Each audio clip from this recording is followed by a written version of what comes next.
Hello, friends. We are in a troubling time when it comes to misinformation. Here at Forbidden Knowledge News, I've always taken an unbiased, open-minded, and responsible approach to presenting my own theories, and the views of our guests do not reflect that of my own. This show is for entertainment purposes only, and any information presented during this show is a live-action role-play scenario. Conspiracies are definitely fun to discuss in a responsible way. My suggestion to everyone that has an audience and presents theories and possibilities should present them as such, and in no way present unsubstantiated information as truth. All that being said, enjoy this episode.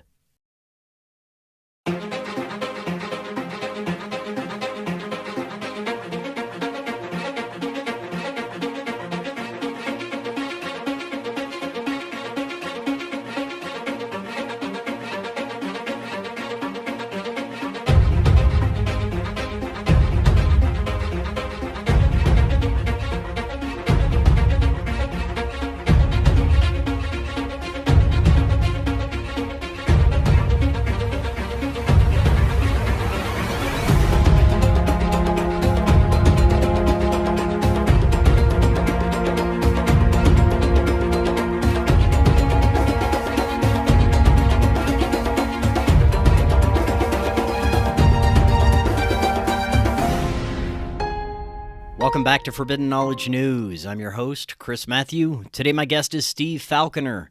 First, a couple of announcements. Watch the Forbidden documentary, Occult Louisiana. It's available on Tubi, Roku channel, and multiple streaming platforms. Also, get a Rokfin Premium membership to get access to our premium content. And be sure to download our podcast episodes directly through Spreaker. We're booking guests for December. If you have suggestions or you'd like to be a guest, email me forbiddenknowledgenews@gmail.com. Today I want to welcome back to the show Steve Falconer. He is a researcher into all things hidden, esoteric, and out of the ordinary daily experience, with a gift for demystifying occulted information. He is a prolific political commentator and the voice of Spacebusters on YouTube, BitChute, Odyssey, and Vigilante.tv. He is author of the children's book The Dukes of Dents and a former writer and administrator for Truth Serum News. Steve, welcome back. How you doing? Excellent, brother. Thanks for having me back, man. It's good to be back, and I think we're going to get weird today Always, again. man. It was a good show last time. Great one. Yeah. I love the information last time. Really looking forward to this one. Today, we're going to discuss the nature of reality as it relates to the realm we exist in. Now, Flat Earth is a very divisive topic within this community. I've done a handful of episodes that delve into Flat Earth, and I find that much of the information that is presented here in previous episodes really has powerful implications, but I find some of the guests also have limitations with the information. There's certain contradictions that come up. I would not consider myself a flat earther. I lean more towards the possibility of a holographic simulated reality, although that probably really limits what this experience really is. But you've done some incredible research, and I really look forward to weaving in your perspectives into my considerations. So before we get into this, it's been a little while since you've been on. Remind the audience a little bit about yourself and your work. Well, you all know me as one of the voices of Spacebusters. So I'm a filmmaker. I'm a musician as well. We have a channel called Spacebusters where we've done all kinds of weird content. I got, as we said last time, I got known when the germ theory bullshit, the convid came out. That's kind of where I got launched into more popularity because, I knew about that for a long time and had a medical background. So, but I've been getting into comets, cataclysms, resets, giants, Tartaria, down this every wide spectrum. Who runs the world? We've done some of that kind of stuff. So, I'm just like you. I'm just a guy who's trying to figure out what's going on. And as you talked about, the burden of proof in a court of law lies on those making the claim, right? So I don't like the word flat Earth. I'm not the one who said the Earth's flat or a ball or it's this or that. I didn't claim that. My school claimed that. The Jesuits claimed that. Everyone who told me about where I live claimed that. So I think instead of saying the Earth is flat or the Earth is this or that or whatever, the burden of proof is on them. You told us in school that we live on this, and you can't prove it. And everything we've ever done to check you has come out no. Where do we live? I don't fucking know.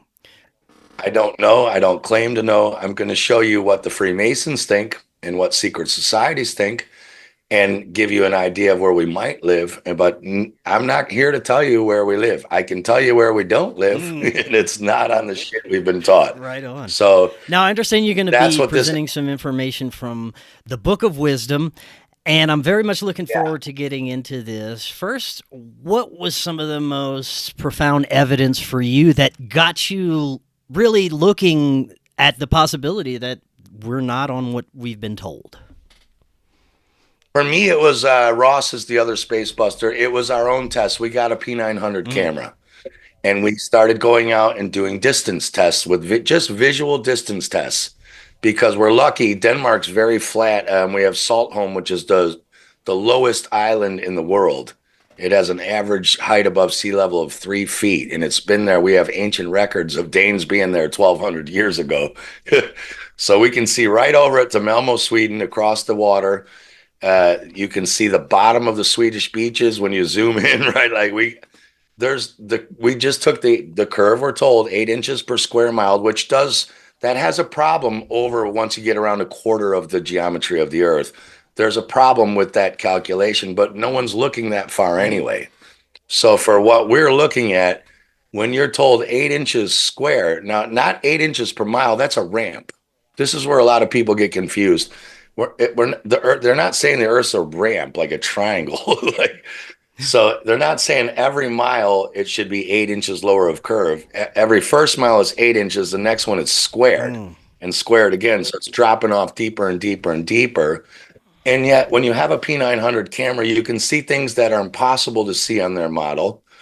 You can zoom in and see ships that have allegedly gone over a horizon, right? You can send a balloon up 120,000 feet and it's dead flat if you don't have a fisheye lens. Now, fisheye lenses make everything round. So in other words, that picture behind me, and that picture behind me, I chose this.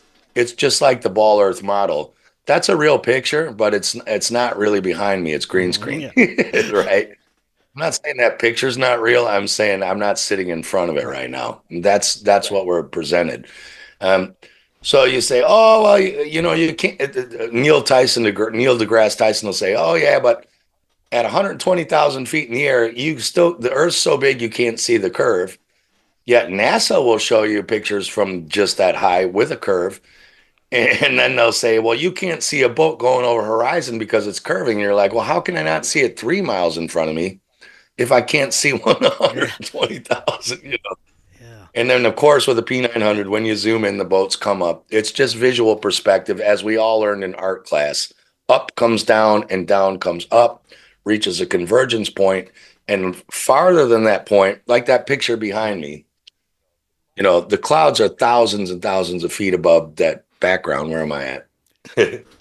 But here, they look like they're just right above the buildings. I can't, it's all backward there. Yeah.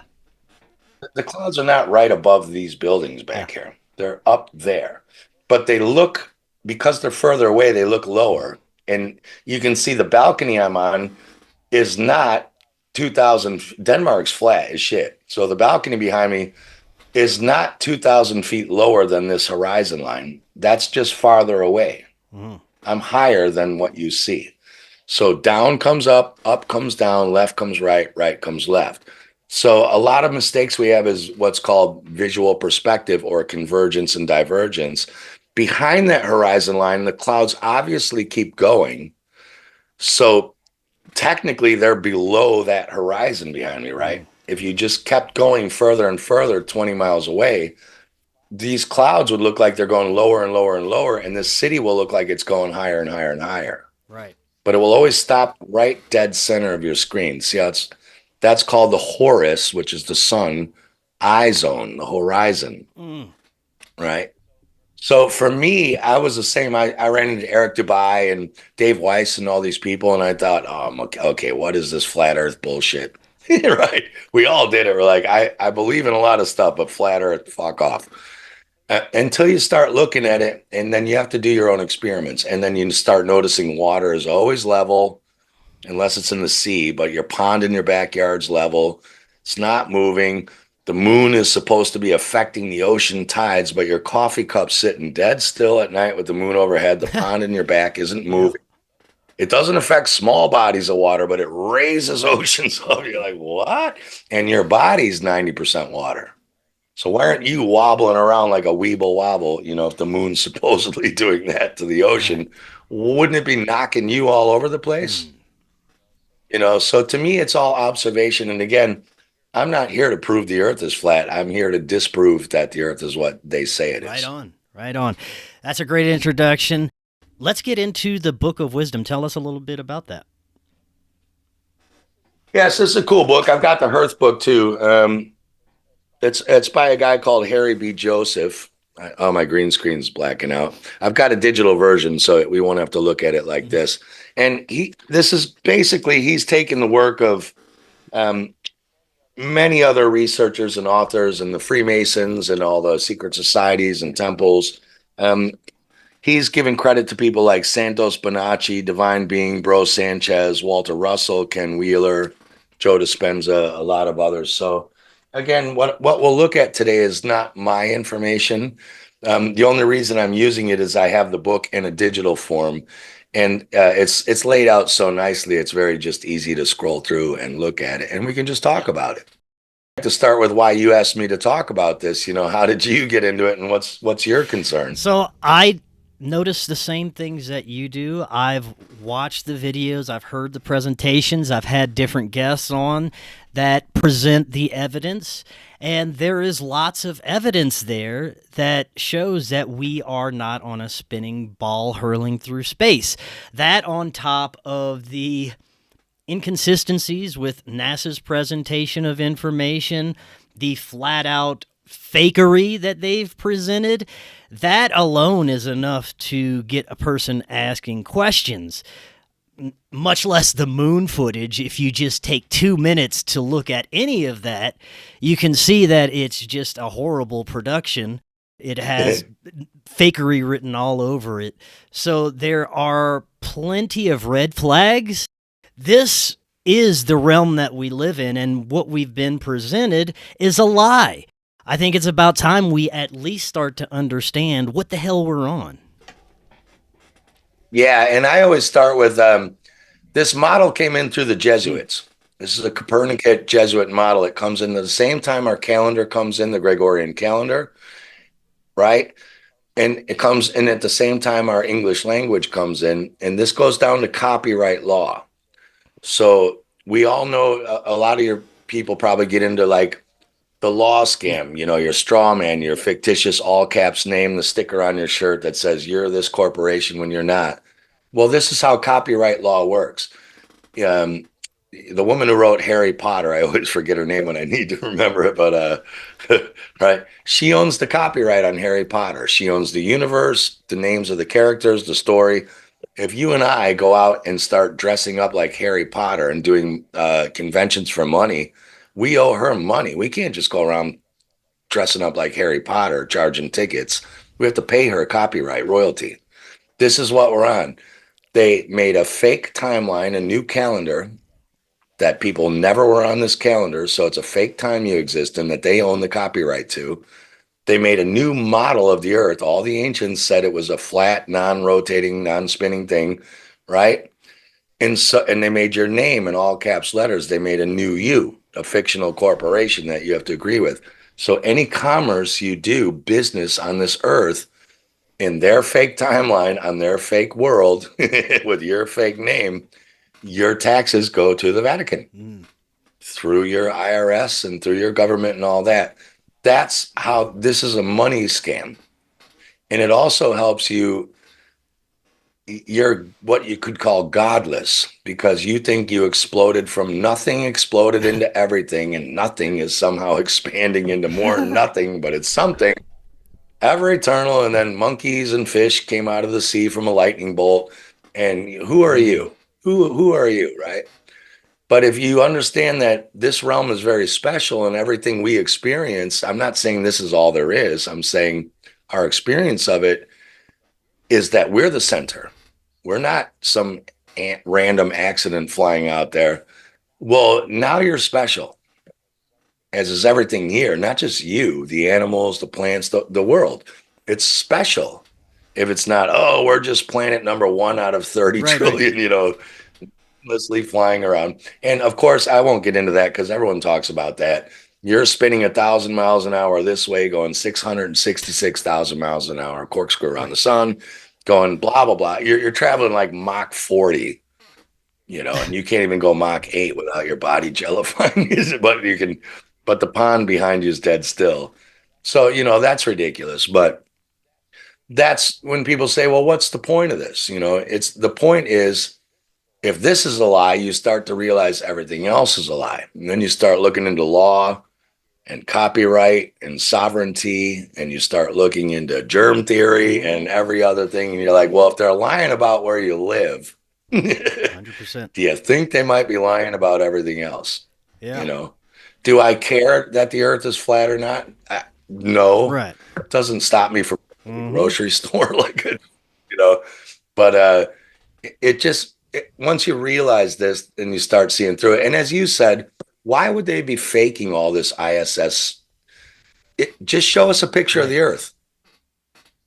You sent Cassini, you said, all the way out past Saturn and out past Pluto and all that. You didn't turn it around and take a picture of the Earth. We still don't have a real photograph of the Earth, Mm-hmm. but you sent Cassini out and you didn't turn it around and take a picture. Oh, we can take composites. Just show us. That's all we're saying is if you're telling the truth, why are you faking all this shit? And we catch them faking everything with CGI, Mm-hmm. right? Why would you? Just common sense tells you, why would you be faking all this if it were real? It seems like sometimes they're gaslighting to a point where they want you to find out, or at least those that have eyes to see. They throw out these little hints, clues, and symbols so that some of us will grasp onto this and start to become aware of it. Yeah, and like you said, there's the idea that we live in a simulation. There's other ideas out there about what this is or isn't or where we are. And that's another one of the big things. From this cosmology comes the next step, which is my buddy Steve Young talks about materialism, atomism. It takes out spiritualism. There's just physical. There's little atoms that somehow magically turn into molecules, and everything runs on that. And you're just a meat suit, and there's this. So this starts building on the next layer of fraud and the next layer of fraud. The banking's built on that, and this is like the foundation of the Mm-hmm. fraud because they don't want you to know that you can manifest reality, that you are spirit and physical entwined, and that you can do things that make you so powerful you can't even imagine. And if you know how this realm probably works, which we'll get into today, then you'll understand wave mechanics and not particle physics, which are all Mm-hmm. theoretical, right? Once you understand how waves work and energy works, and it's not what they're telling you, you can start manifesting reality, whatever reality is. I'm not an expert on simulation theory. I think it's really compelling. But either way, when you understand that you're very powerful, you're impossible to Mm-hmm. control. And so this the round earth model makes you feel about as little and meaningless as you Yeah. can, It doesn't does. it? And I think even the simulation theory limits the possibilities of what this experience is about. And I think it's much more complex and amazing than we could ever imagine. And I do agree that we are extremely powerful beings. Yeah. Yeah. My only problem with there are weird shit that, you can't explain. And, like the Book of the Damned, Charles Fort and all this. there's shit that has happened documented in history where it's like doesn't work on either model. Right. Flat or round. Blood doesn't start falling from the sky and there's no bugs in Europe and suddenly everyone notices and suddenly bugs fall down from the sky. And there's stuff that does happen here that just doesn't make sense on either definition of reality. So I'm on board with that. What I don't like about it is the people who go around saying, "Oh, it's just you and everyone else is an NPC, Right. except for us selected few. We're not NPCs, but everyone else is, And you're like, I'm sorry, that person in the supermarket might be stupid in front of you and can't figure out how to work the checkout line, even though it's their 90th thousand time going grocery shopping and haven't figured out to have their fucking money or card ready in the bag. Like I get it. But that person is someone's mother, aunt, uncle. They helped them through a cancer or a hard time. To somebody, that person is not an NPC. To you, okay. But to say that's a computer simulation, well, then you are too. I don't buy the thing that there are only so many thousand errants or whatever people call it in the world and all the rest. No. Either we're all NPCs or we're all not, and we're all the simulations made so when we run into each other in the thing, you don't mean anything to that person. I just think it's very I don't want to say dehumanizing because well, the legal term for human is sea monster. Oh, what? If you look in Black's Law Dictionary, because the kings and the knights and the dukes, right? They were going around on the crusades and things in the Middle Ages, and they were having children. They were having bastard children, and they didn't want them to have any legal heir to the thrones or the estates. So they set up the law so that they were sea monsters. They were subhumans. So that way they couldn't claim heir to the throne and all that. And those laws still stand in our law dictionaries. Of course they do. But really, we are humans. We are light. Hue means colors, shades of light. We are shades of light drawn into a being. So we are HUE-mans. We are humans and Hue-womans. Right? But we are not legal humans. We're not sea monsters. Funny enough, we're on Admiralty Maritime Law, which is funny they make it a sea monster. But so I don't mean dehumanizing, but I mean deman or womanizing. To call another man or a woman a non-player character, they are in your game, but they're not in their game. They're really important to someone. And I think that just causes more division. Yeah, that was a hard one for me to swallow, too. I think we all have the capability of connecting to what you would call source or divine. Let's get into the Book of Wisdom. Where should we start with this? Yeah, I'll just pull it up, and I'm just going to the flat earth section. Again, you should order it online. He's called Harry B. Joseph, so I don't want to show all his book because he's selling it, and it's a great book. But we'll just do a little bit of flat earth. So I'll share screen, desktop, share. You are sharing your screen. All right, and I'm guessing you can see my screen. Messy as shit, yeah. It's a lot. Here we go. And I'll blow this up. Oh, I don't want to do that because I want one at a time. I'm not going to blow it up. I'm going to expand it. Hold on. I'll expand it as big as I can without blowing it up. All right. So here's one of the things they don't want us to know is toroidal fields and electromagnetism. They want us to think that we're little atoms into little molecules, right? That we're all these, everything just a big bang, and then all of a sudden gases somehow formed in a vacuum and made planets and moons and expanding. You're right. They don't want you to know that your body doesn't look like you and I look on Zoom right now, like two meat suits. We can only perceive a tiny percent of the electromagnetic spectrum, 0.000015. Right. But just like a dog whistle, that we know the dog whistle exists because the dog reacts, but we don't hear it. And then we're told, well, the electromagnetic spectrum is this big. We don't even know that. We only know that what machines we have built to record those spectrums say it's that. For all we know, it's infinite.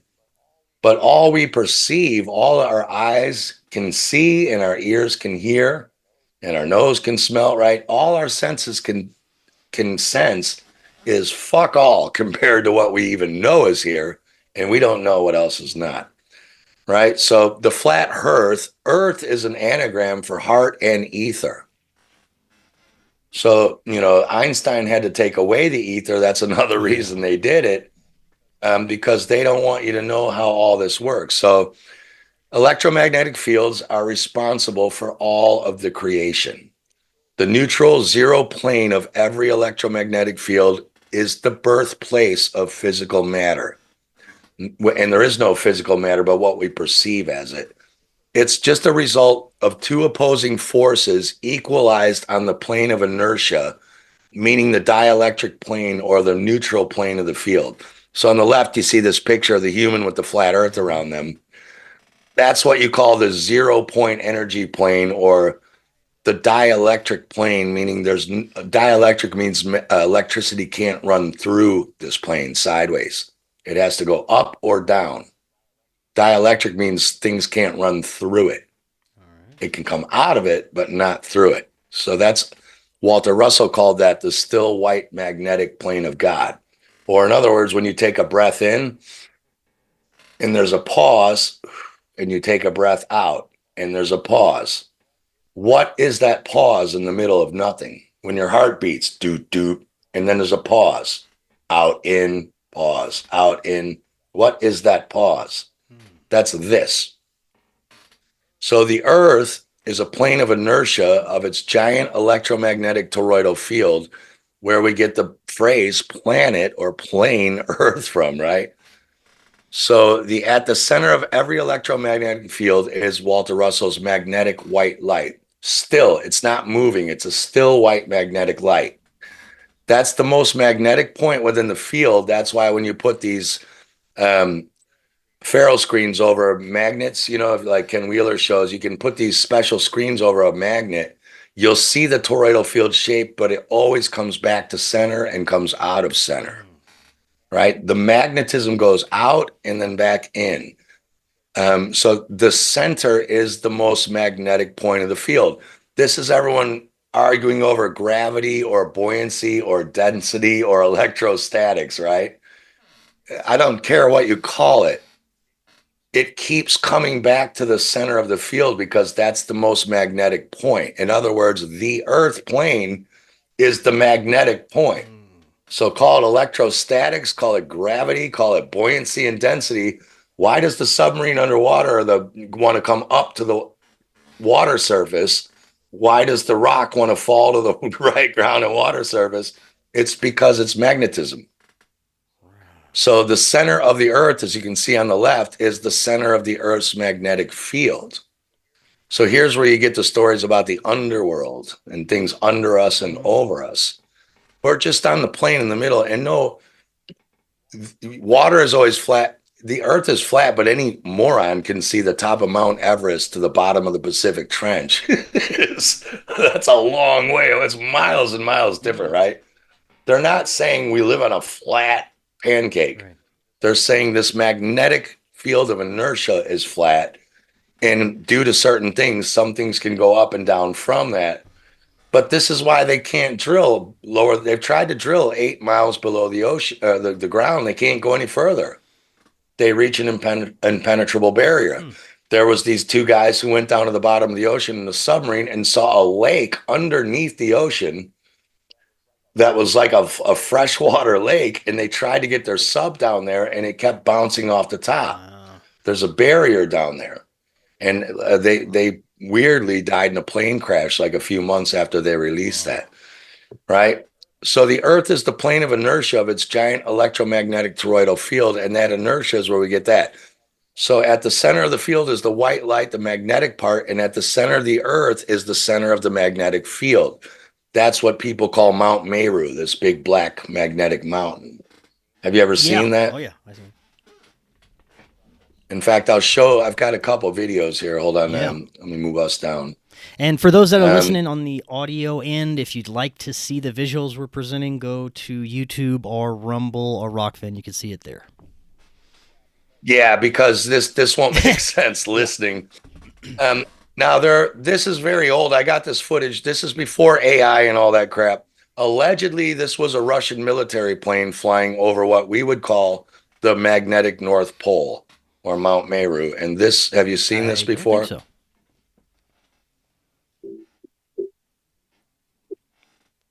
Oh, wow.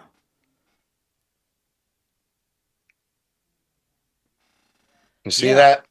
It's like a giant hole emanating some sort of like energy or something. Yes, there's energy coming in.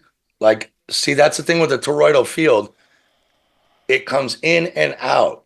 So you're seeing energy come in from the magnetism, and you're seeing light come out. Electric. I'll play it one more time. All right. So they claim there's a big magnetic mountain there called Mount Meru or Black Rock. The Black Yeah. Rock.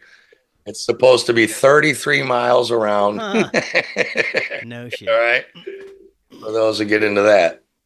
Crazy. Right. Now, is this footage legit? I'm not saying it is or isn't. I'm just saying if you haven't seen that, it's supposed to be legit. And then I don't think you can hear. Oh, hold on. I don't think you can hear the audio, but tell me if you can hear the audio or not. Otherwise, I'll try to put my mic under the thing. So here's some other alleged footage. Let me move that out of the way.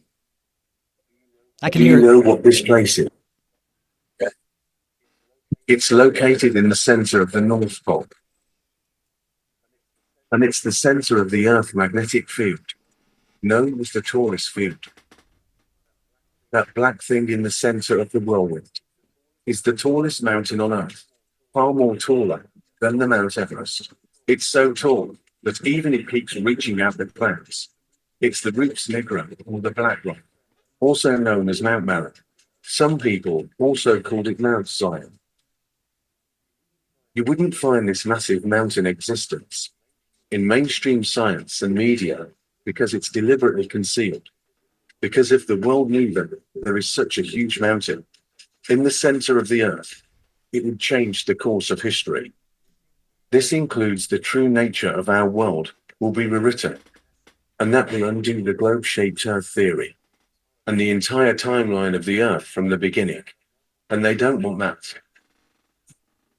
Look how the wind stream passes through that mountain.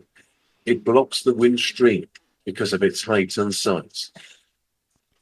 The Rupes Nigra, or the Black Rock, described by Mercator as 33 French miles in size, or roughly 40 miles in diameter. It's purportedly explained why all compasses point to this location. The biggest shareholder of all the major companies in the world is BlackRock. It's named after this mountain. So the idea is, the theory is that thing is there, and that's why our compasses all point north, because there is that giant magnetic mountain there in the middle. Wow, that's which crazy. is taking all the compasses in or north. Now, what year right? was that video supposedly taken? That one's a couple years old. I found that whenever I find this stuff, I save it because this stuff just Right, disappears. right. Like you can't get it anymore. This stuff's going away. So at the center of the field is the white light, the magnetic point. At the center of the Earth is that thing, allegedly, where all the energy is being drawn back to and spat back out. So that was the Russian thing. You saw it going in and out. This is why you're getting your aurora borealis up there. Why is it in the north you can see these weird lights in the sky? It's because it's coming out of there. And above that, straight up, is the star, the North Star Polaris. Right. The polar, the North Pole. Right? So the sun, moon, stars, and planets are stirred by the rotating, reciprocating hyperboloid at the center of the Earth's magnetic field, the toroidal field, spinning, which is making the motions of the sun, moon, and the outer planets. Right? Now, this is an idea. I'm not saying this is what's happening. I'm saying this is what the Freemasons and people teach.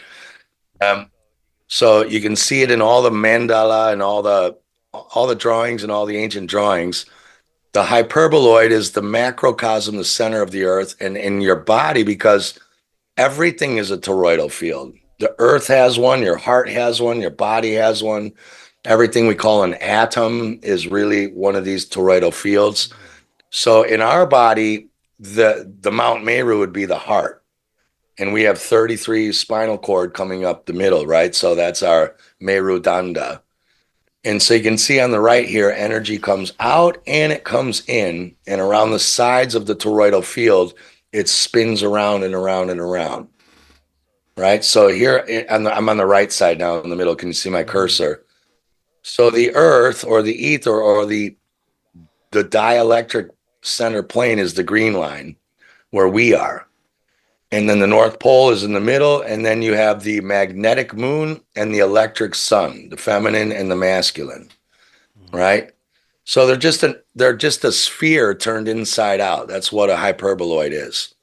So the magnetic North Pole is the center of the field, the most magnetic point. That's where the ether is getting stirred and then creating the four elements out of counter space, right? So sun is electric and positively charged. That's why it charges you up. That's why your electric fruits grow on top of the trees. They're reaching up for the sun. And the moon is, and that's masculine. Moon is magnetic, negatively charged, which makes you go to sleep. It's feminine. And that's why the moon is magnetic. So if you've seen tests where people, we've done this with we have a laser temp. When you go out in the moonlight, it's colder in the moonlight than in the shade of the moonlight behind a tree. Have you ever done that test or seen that done? Okay, well, if you go out at night on a full moon or even a half moon and you see moonlight on the ground, you can take a laser temp guide on the ground. It's colder in the moonlight than it is in the shade under a tree where there's no moonlight. Yet we're being told that the moonlight is the sun bouncing off the moon and somehow still bright as a flashlight 280,000 miles away. Then it has to be hotter. Yeah. How can hot light, no matter right? how many times you try and explain those mechanics and you mix in an eclipse with that, it will never, ever make sense to me. At least not what they try and present. Right. So magnetism is attractive. It attracts. So when the sun's out all day and then it's electrifying the ground's getting hotter. If you don't believe that, move to Arizona. You can go walk barefoot on the concrete at 6 a.m. Go try to walk barefoot on the concrete at noon in the summer, and your feet will light on fire without sandals.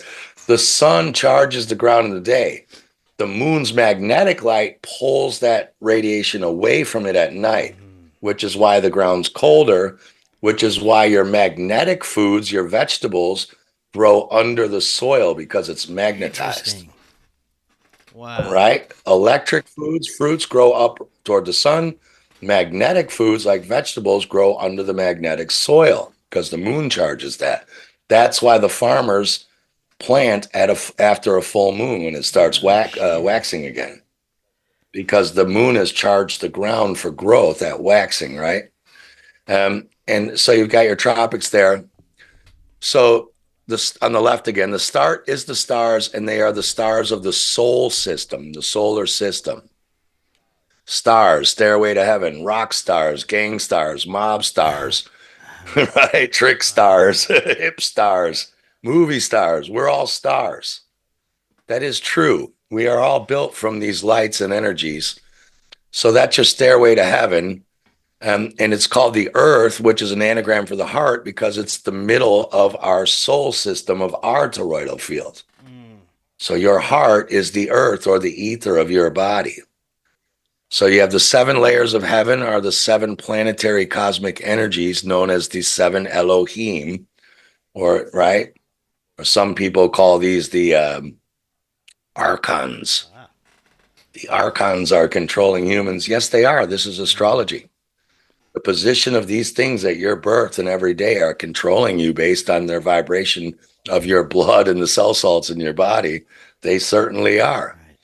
Right? So the planets are not these rocks that they say they are flying around in space. They are little suns. They're all little stars or suns. All right? So on the right here again, the sun creates the 4 seasons by spinning inward toward the Tropic of Cancer. So you've got the equator is the red ring in the middle, and then you've got the Tropic of Cancer on the inside, the little orange ring, and then the outside Tropic of Capricorn. So that's all that's happening is the sun's moving around here in the equinoxes in spring and fall. Then in the summer, the sun's in here closer, which is why it's hot in the northern hemisphere, because the sun's right there. And then it gets colder in the winter as the sun goes back out around the outer ring, farther away from us. And now it's summer in Australia and South America, because the sun's actually out there. Right? So the sun is moving round and round and in what we'd call June, July, August. Then it goes back out for fall. Then it goes out here for summer. Then it comes in for spring. You see how that's working around? Right? And then it spirals out again. So these are what your tropics are. And this is what's creating what we call winter, summer, and spring and fall. This is why it never really gets too hot or too cold on the equator, because whether the sun is here on the Tropic of Cancer on the inside or out here on Capricorn, the middle band's still getting the sunlight. See that? That's why their winters and summers are they're colder or hotter, but they're not roasting. You know what I mean? Yeah. It's temperate. It's Goldilocks. This porridge is too hot. This porridge is too cold, and this porridge in the red is the equator is perfect. Yeah, because no matter what, the sun's always close enough to it, right? So this is Polaris on the bottom left.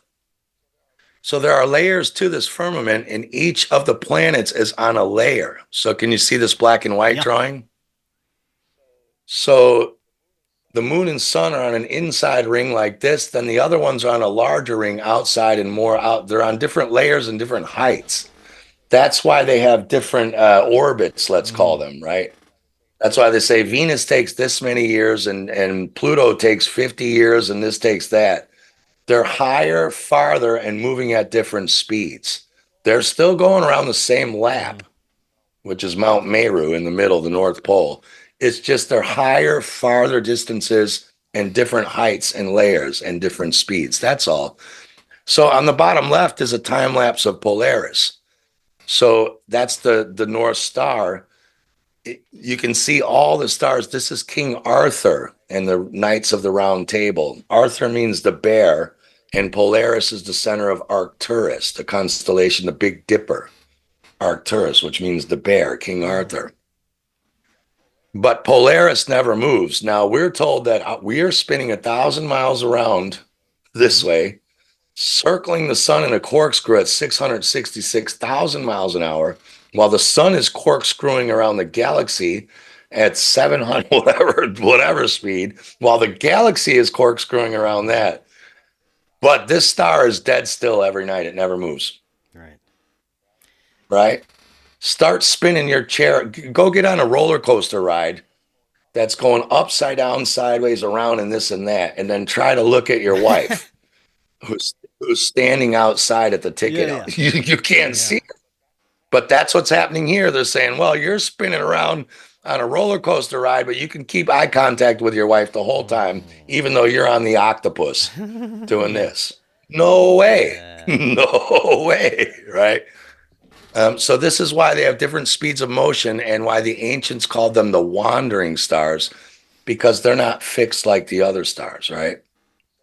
So this is sunset. That's the sun in the evening or the sun in the fall. And then Horus, which is an Irish word for the sun or the horizon, that's the sun on the horizon at the morning. So you can see them placing their feet inside the dome. And the pole they have to a rope is the magnetic North Pole, which they are pulling. So they're talking about the spinning of the North Pole, but not Polaris. It's not spinning. It's dead straight, right? So Horus is the sun and Set is the moon. And they are being moved by the center pole. The sun and the moon and the wandering planets are moving around us. We're not moving around them, right? So as we talked about, that's an anagram. Move the H. Yeah, it's an anagram for the heart and the ether. Earth. You can see the word heart. Can't you see it? H-E-A-R-T.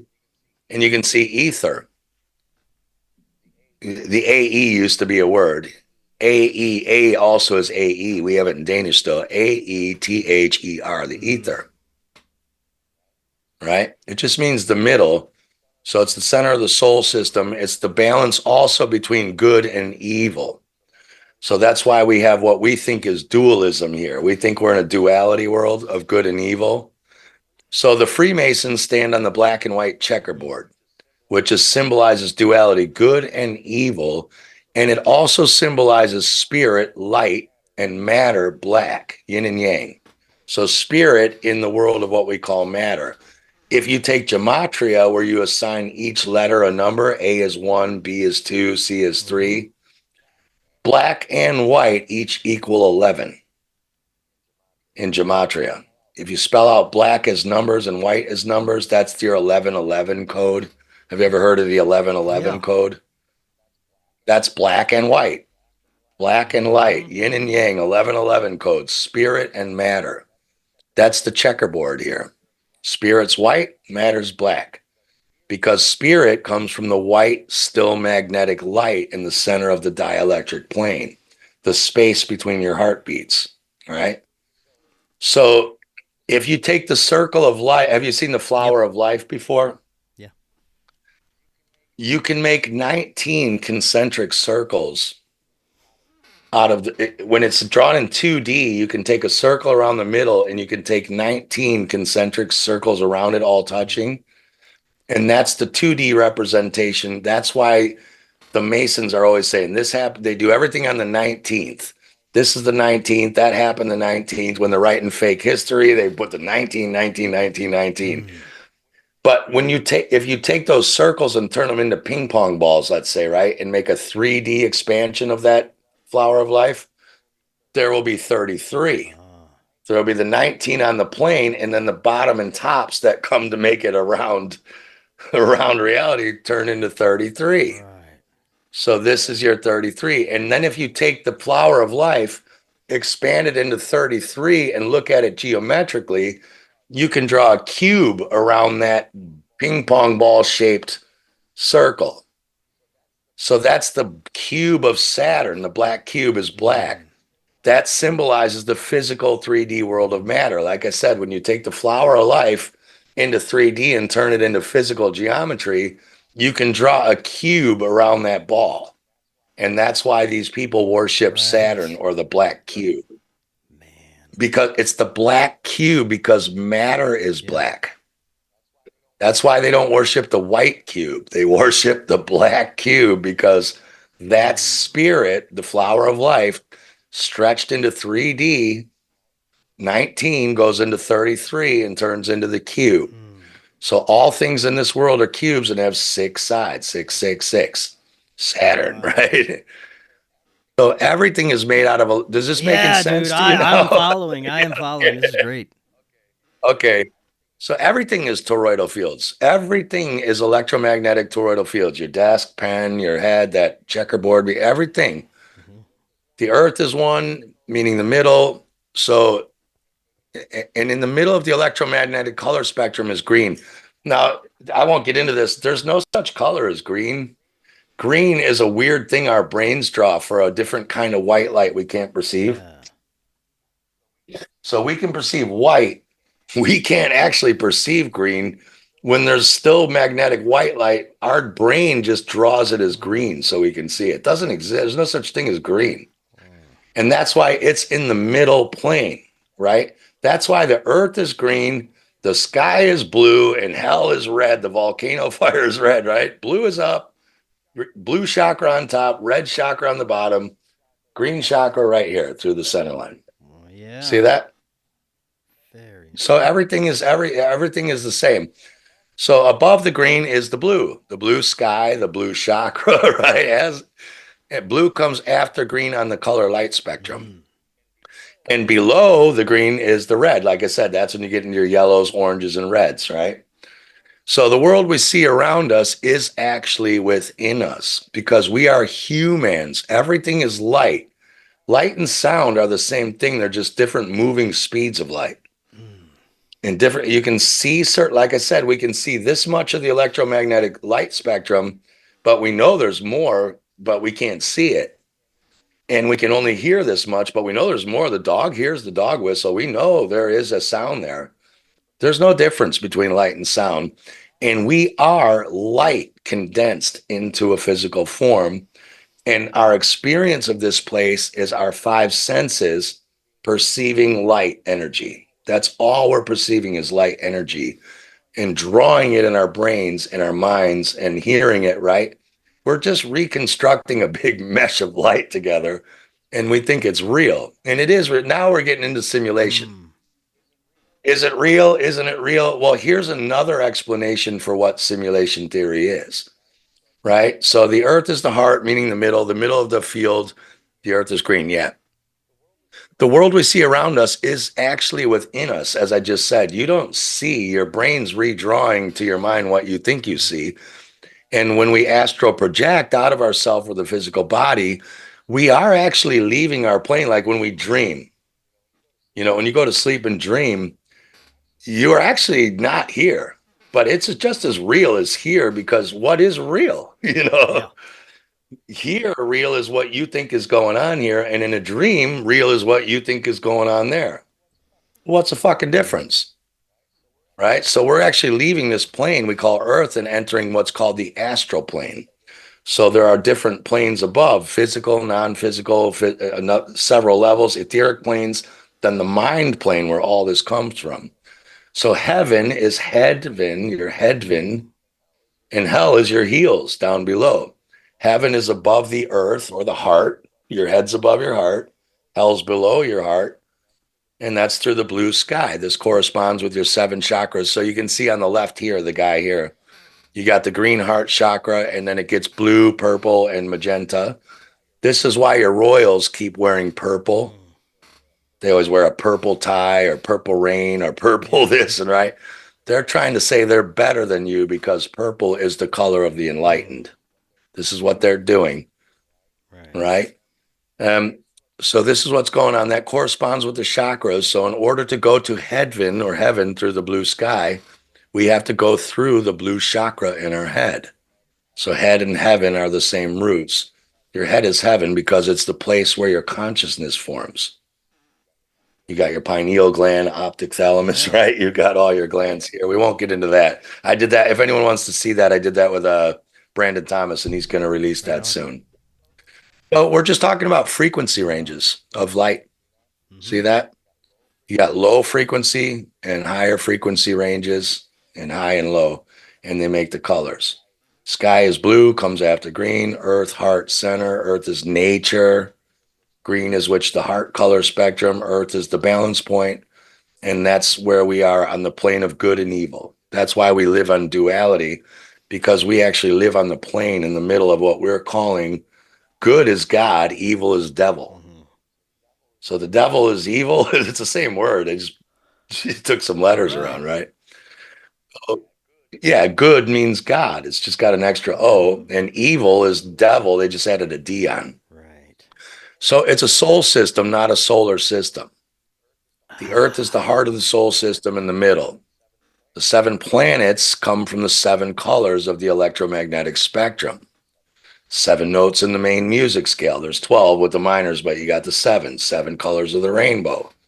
7 this, 7 this, right? There's 7 major organ centers. 7, 7, 7, 7, 7, 7 everywhere. That's this.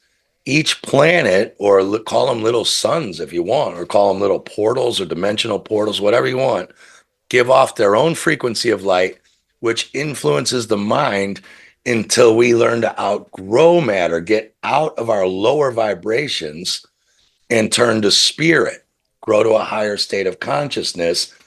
Then the low vibrations of these planets that make us physical don't affect us.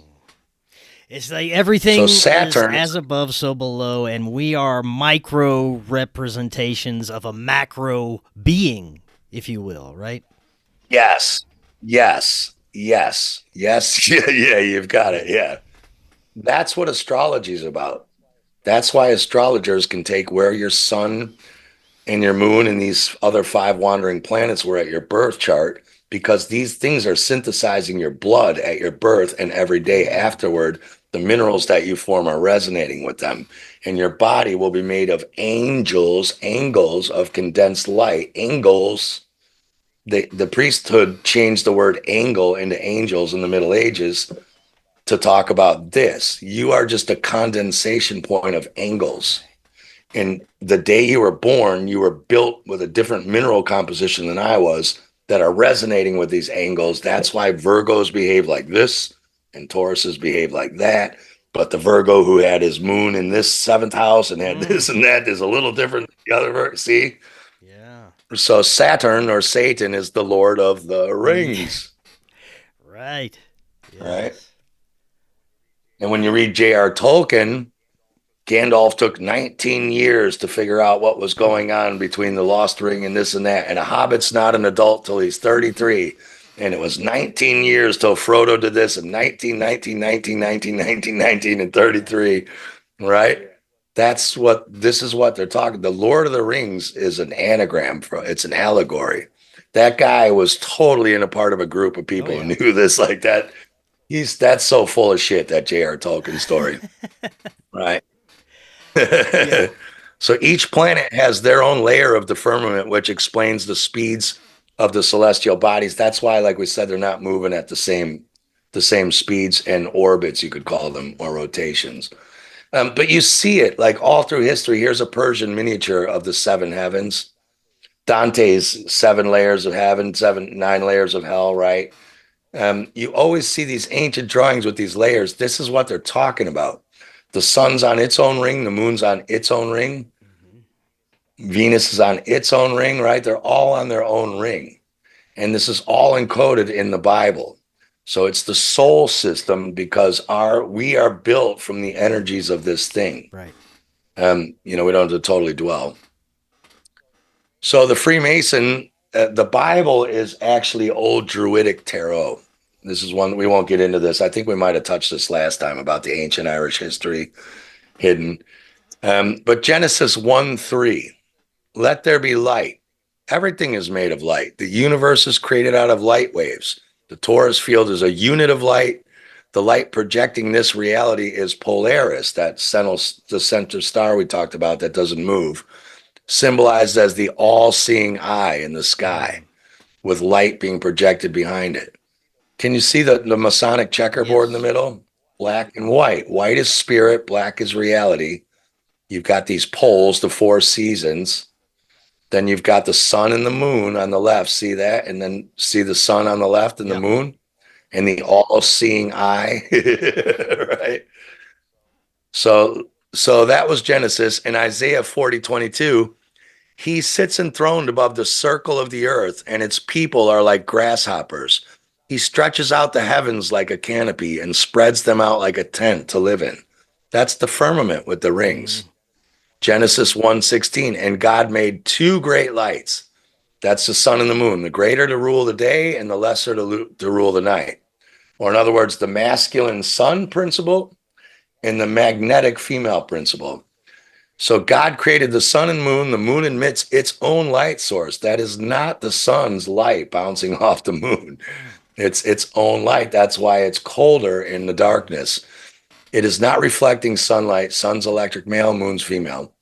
Let there be a firmament in the midst of the waters, and let it divide the waters from the waters. So that's the royal arch you see in the middle here. That's the firmament, or what some people call the dome. Is there a dome? What is it made out of? Is it metal? Is it minerals? Is it electromagnetic? Is it ice? I don't know. I'm not here to claim to know. I'm just saying this is what's being taught in Freemasonic lodges. So I'm not saying this is reality either. I'm just saying I'm showing you another perspective. So it's called heaven. So you have a firmament yourself. That's where your body's energy stops. You can see my chrome dome. There's my dome, right? So heaven has the word even in it, balance. The firmament is the even point between this world and the next layer above. So you have to balance all aspects of life, balance the 2 hemispheres of the brain, and balance the chakras so you can get into heaven. Not meaning die and go see Jesus. Meaning meditate, open up the dormant right brain cells. They tell you we only use 10% of our brain. 90% is dormant. No, we do, but the people who made the science had 100%. That's why they were building pyramids and buildings we can't comprehend and coming up with sciences like this that we can barely understand. We think a 160 is a genius IQ. Imagine your IQ is 1600. Right. That's what these people, right? And then you'll always see in free Masonic art, I'm still on the right here, see the stars under the Polaris all-seeing eye. So those are the 7 planets, or the 7 wonders of the world. Right. The layers of heaven: Saturn, Jupiter, Mars, Sun, Venus, Mercury, Moon.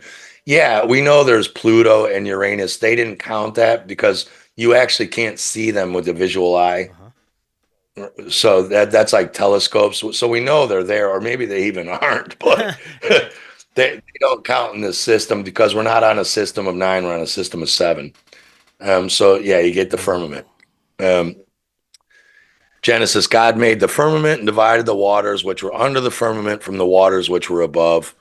So the boat on the water in Freemasons, you can see here on the water down here on the left of the picture.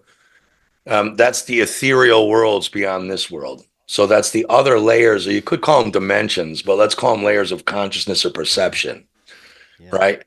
If you look at stars with a telescope, you can see them twinkle. That's another thing when you get a P900, you don't see Saturn as a rock in the sky. It's shimmering like it's in a swimming pool almost. Have you ever, when the sunlight's like dancing on when you dive in the swimming pool, and then on the bottom of the pool, because you've disturbed the waves, the water's like all shimmery. That's what these stars actually look like through telescopes and P900s. They don't look like rocks. You can see them twinkle, twinkle, twinkle, little star, like as if they're light shining through water. They're shining through the ether, which is, it's like a gaseous water kind of layer almost. Then on the right of Freemason art, you get the pentacle, not the pentagon. A pentagon has like solid lines. Pentagram is a star.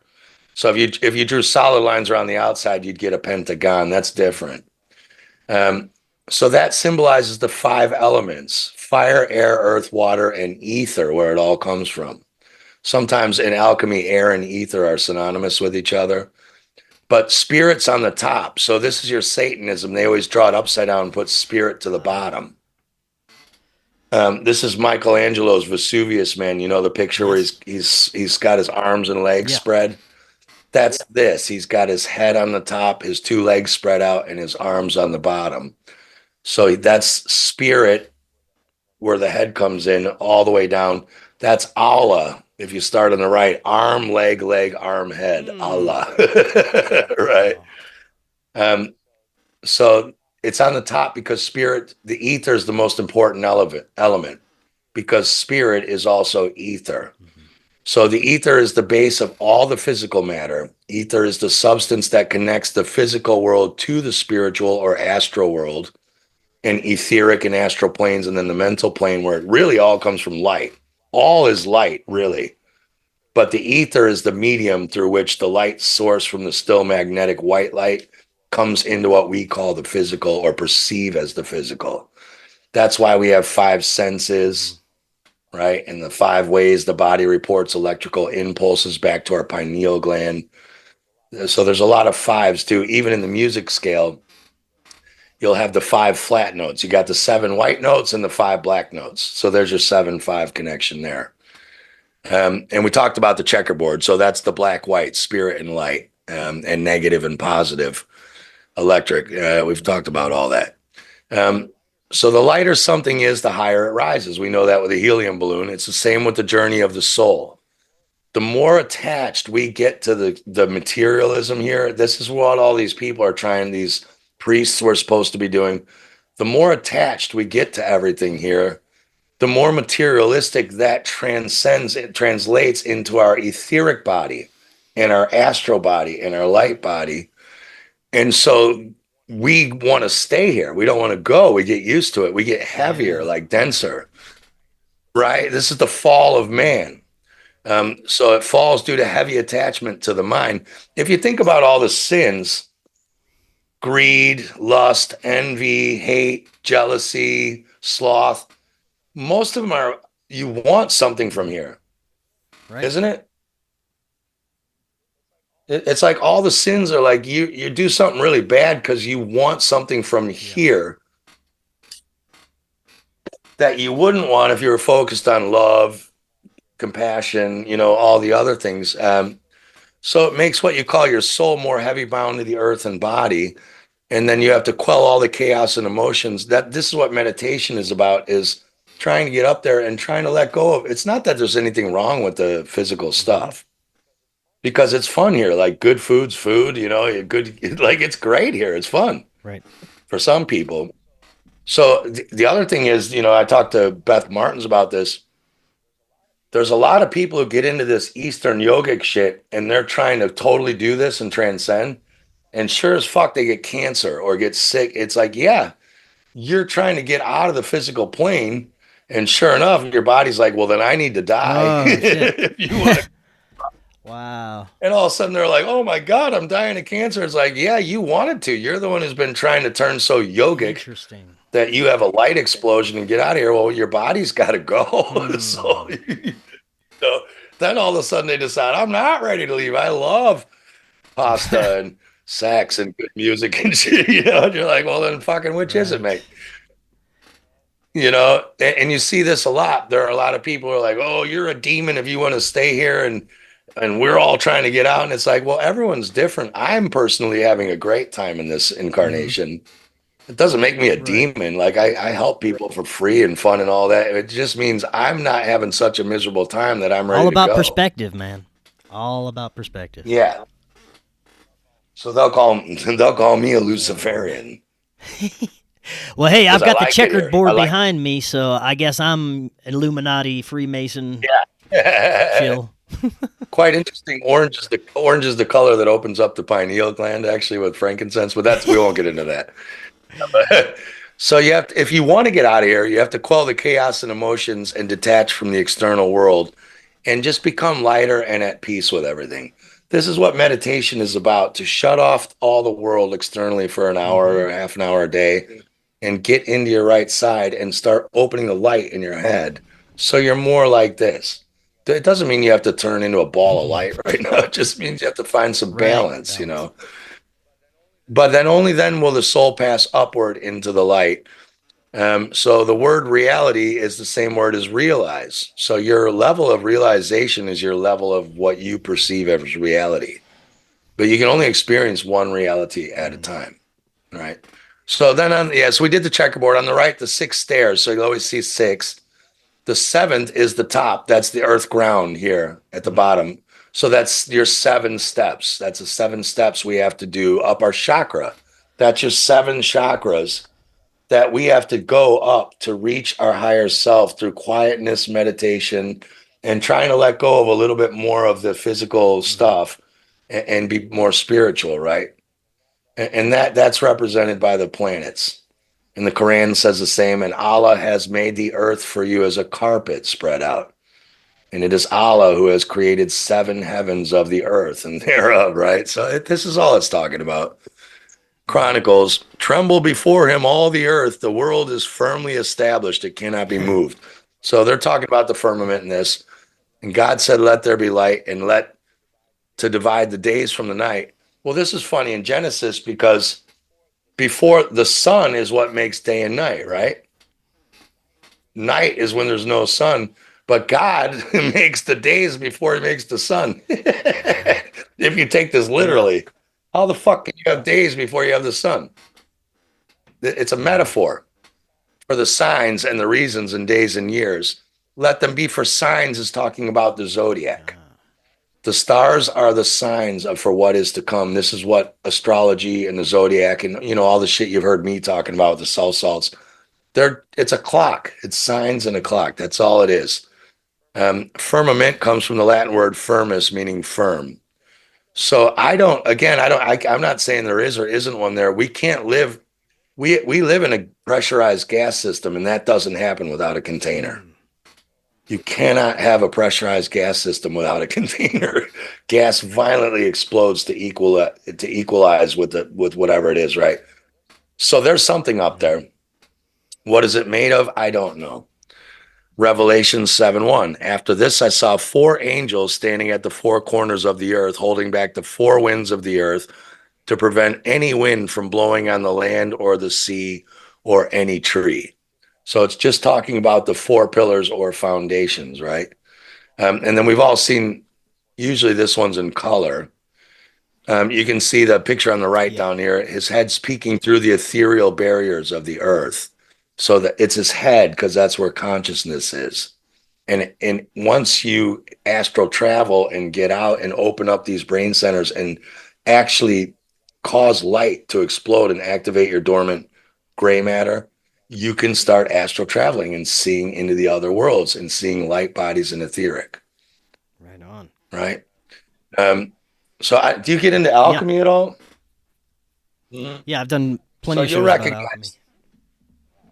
Right. Yeah.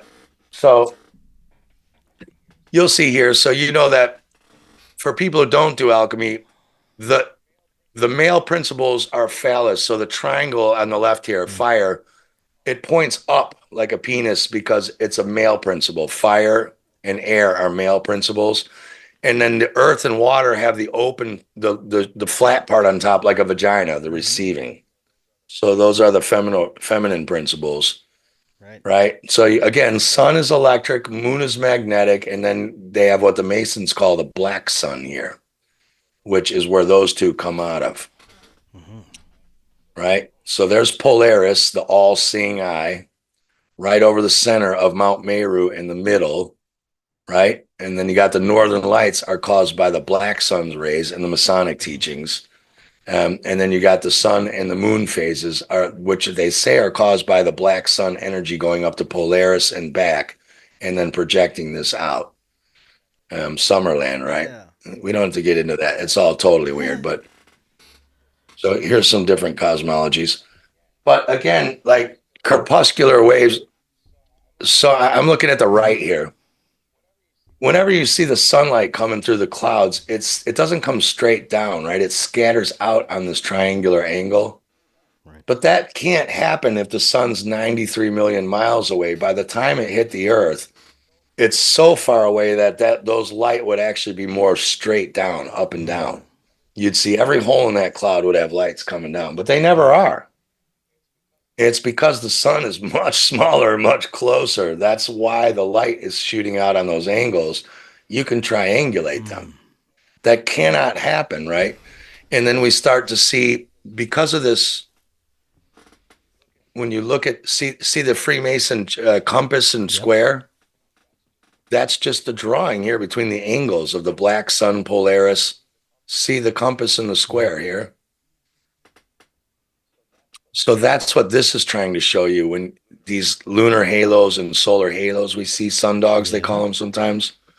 And sometimes here you see an upside down arc. Mm-hmm. This is these two lights reacting from their source and also shining off the whatever the firmament is, the dome or whatever. Yeah.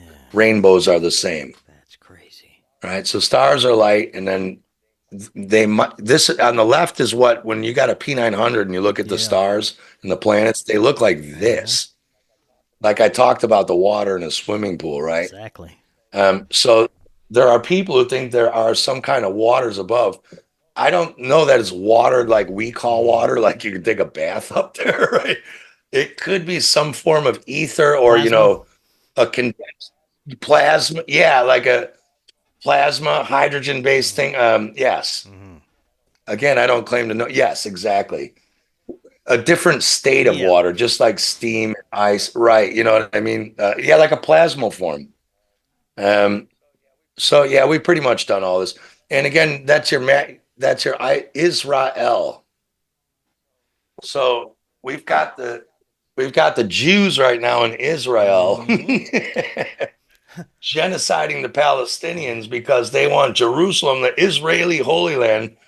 Isis, Ra, and El. Isis is the moon, Ra is the sun, and El is Saturn. Or it's your left brain, right brain, and your pineal gland if you want to do it in your body. This is the Holy Land. Now, what they're claiming, the Dome of the Rock Mosque is built on top of the Temple of Solomon. We might have talked about this last time, right? I don't think so. They're saying, okay, what the Jews are saying, the Dome of the Rock is built on top of the old Temple of Solomon, and they're going to knock it down to try to rebuild the Temple of Solomon. And of course, it's the holy place to the Muslims, so that's going to cause a jihad. And I won't get into it, but Israel was in England Jerusalem is Edinburgh, Scotland. And Israel was in England from Avebury to Wiltshire. Physically, now that was named after the head and named after the spirit in the sky. So they always take the science, then they take the physical part, then they name the towns and cities after that. So these Jews are in the wrong place. And my Scottish friends, we always laugh. They're like, don't tell them we don't want them coming and attacking it. Yeah. We don't need them inside in Edinburgh, right?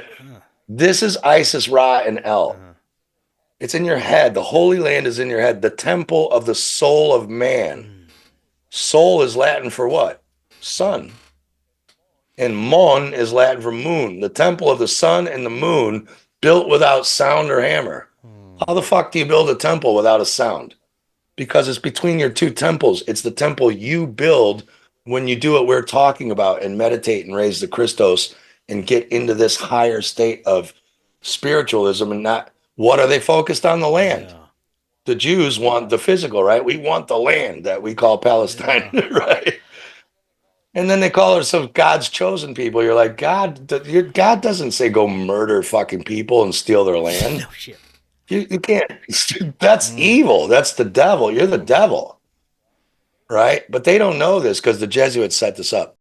This is great information. I'm glad that we went this direction. This is a much different direction than I've ever gone when discussing our cosmology, and I think it's perfect for what we were going to discuss today. Yeah. Sorry, that other one wasn't loading. No, it's all good. Because there's a lot of people. Do you get into like Jason Breshears? Yeah, I've had him on a couple of times.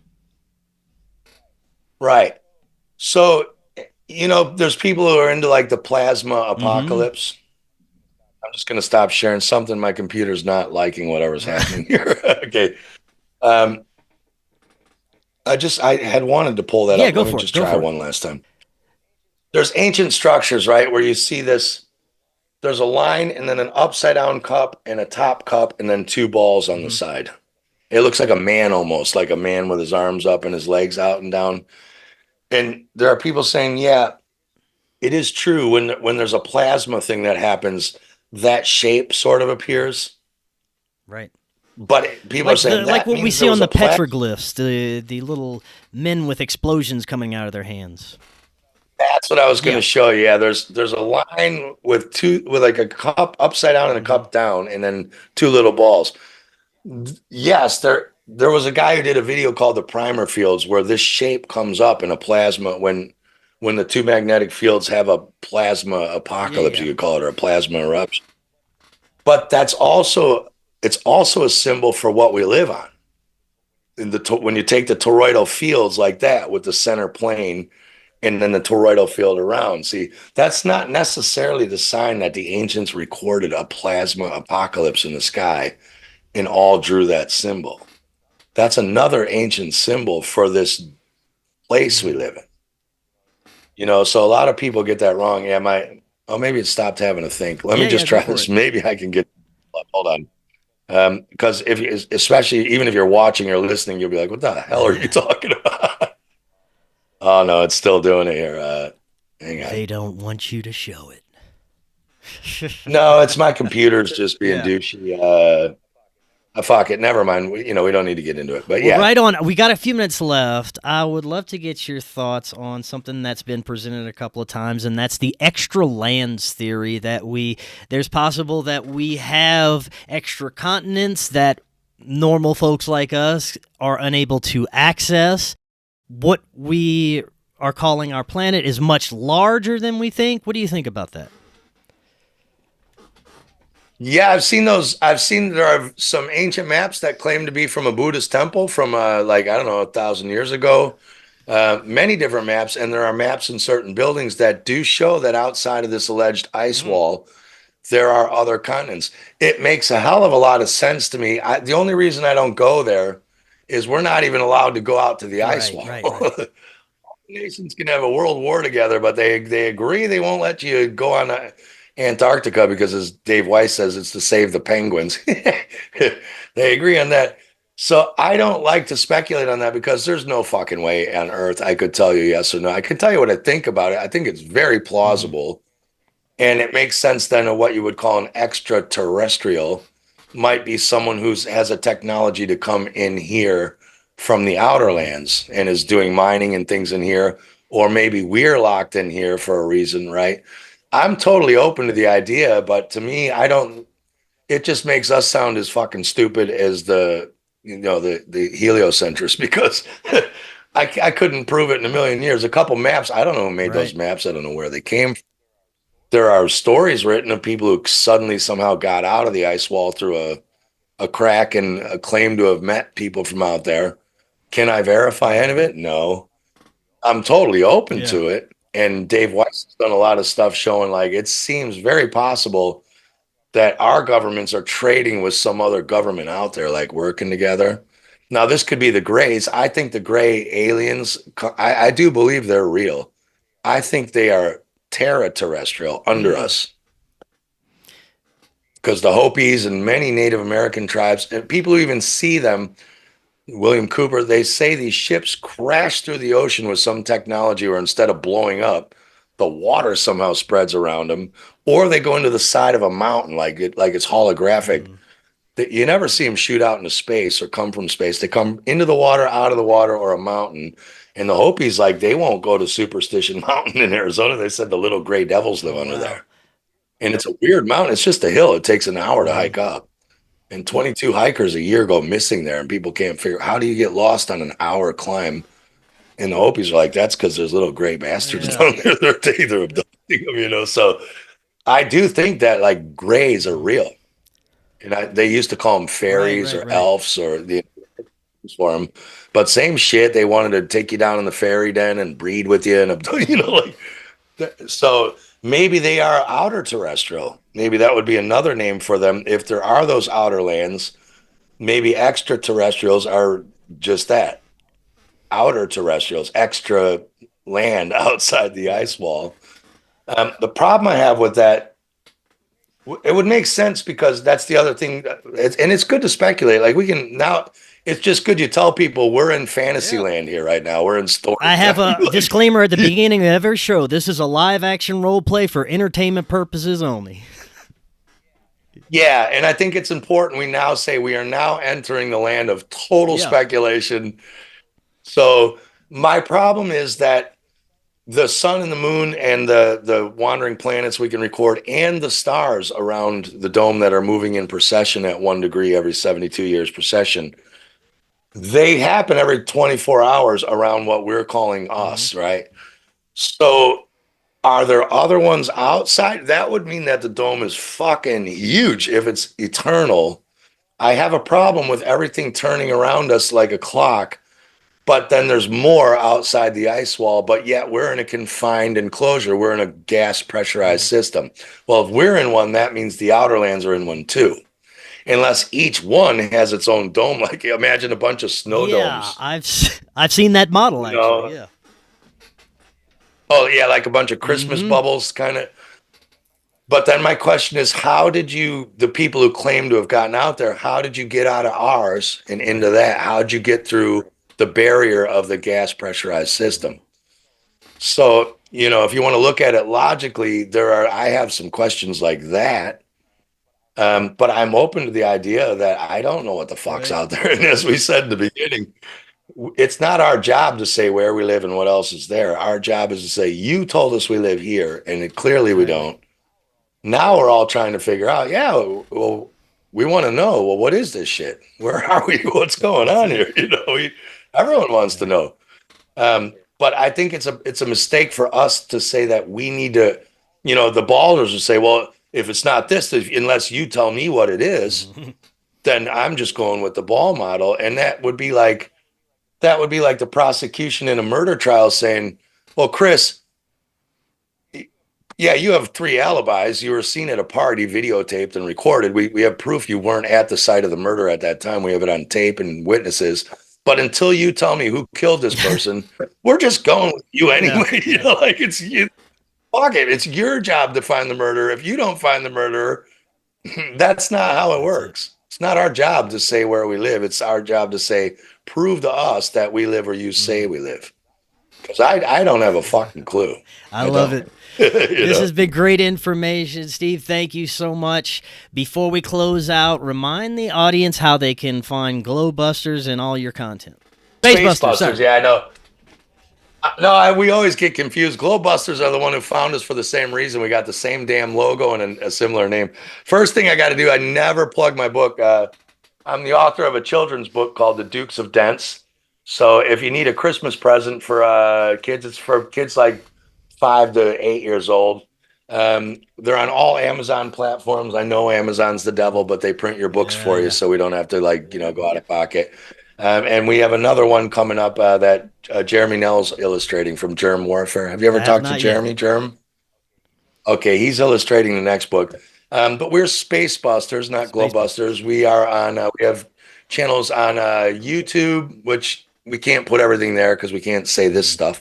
BitChute, Odyssey. I think we have a Rumble channel and Vigilante.tv. And then if you need to write me, spacebusters@hotmail.com. If you want to get a hold of me, we have a Facebook page, but nobody engages. It's like no one cares. But yeah, that's pretty much it. Yeah, but thanks for having me on again. I love talking with you. Yeah, we'll definitely do it again. Much more we can get into. We'll have the link to Spacebusters right in the description for everyone. And until next time, everyone have an excellent evening. We'll talk again tomorrow. We'll see y'all then.